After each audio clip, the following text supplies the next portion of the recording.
महायुती सरकारमधील कॅबिनेट मंत्री छगन भुजबळ यांच्या अडचणी वाढण्याची शक्यता आहे. मुंबईच्या विशेष न्यायालयानं छगन भुजबळ आणि इतरांविरोधातील 2021च्या बेनामी मालमत्ता प्रकरण पुन्हा सुरू करण्याचे आदेश दिले आहेत. मुंबईच्या विशेष कोर्टाने हे आदेश 16 सप्टेंबरला दिले आहेत. खटला रद्द करण्याचे मुंबई उच्च न्यायालयाने दिलेले आदेश मेरिटवर नसून केवळ तांत्रिक मुद्द्यांवर असल्याचे विशेष न्यायालयाने स्पष्ट केले आहे. या प्रकरणाची पुढील सुनावणी 6 ऑक्टोबरला होणार आहे. इन्कम टॅक्स विभागानं 2021मध्ये छगन भुजबळ आणि त्यांच्या कुटुंबातील सदस्य त्यांचे फर्म विरोधात बेनामी संपत्ती प्रकरणी कार्यवाही सुरू केली होती. विशेष कोर्टाने नोव्हेंबर 2021मध्ये या प्रकरणात समन्स जारी केलं होतं. हे समन्स छगन भुजबळ, पंकज भुजबळ आणि समीर भुजबळ यांना जारी करण्यात आलं होतं.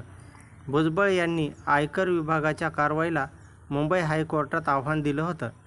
डिसेंबर 2024मध्ये उच्च न्यायालयाने तक्रार रद्द करण्याचे आदेश दिले होते. त्यामध्ये कथित बेनामी संपत्तीचा आरोप करण्यात आला होता. त्या मालमत्ता यांच्याशी संबंधित 3 कंपन्यांच्या नावावर होती.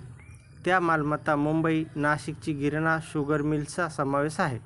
विशेष न्यायाधीश सत्यनारायण नावंधर यांनी मंगळवारी एक आदेश देताना म्हटलं की मुंबई उच्च न्यायालयाने दिलेले आदेश मेरिटवर नसून केवळ तांत्रिक मुद्द्यांवर होते.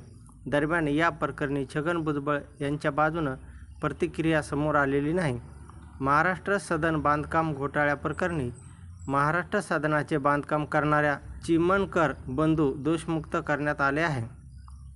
कॅबिनेट मंत्री छगन भुजबळ यांच्याशी संबंधित महाराष्ट्र सदन बांधकाम प्रकरणात मुंबई उच्च न्यायालयाकडून चिमणकर बंधूंना मोठा दिलासा मिळाला आहे. न्यायमूर्ती अजय गडकरी आणि राजेश पाटील यांच्या खंडपीठाने चिमणकर बंधूंना दोषमुक्त केले आहे. सत्र न्यायालयाच्या निर्णयाला उच्च न्यायालयात आव्हान देण्यात आलं होतं.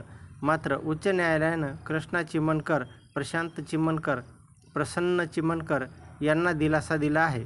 महाराष्ट्र सदन बांधकामामध्ये अनियमितता केल्याचा आरोप झाला होता.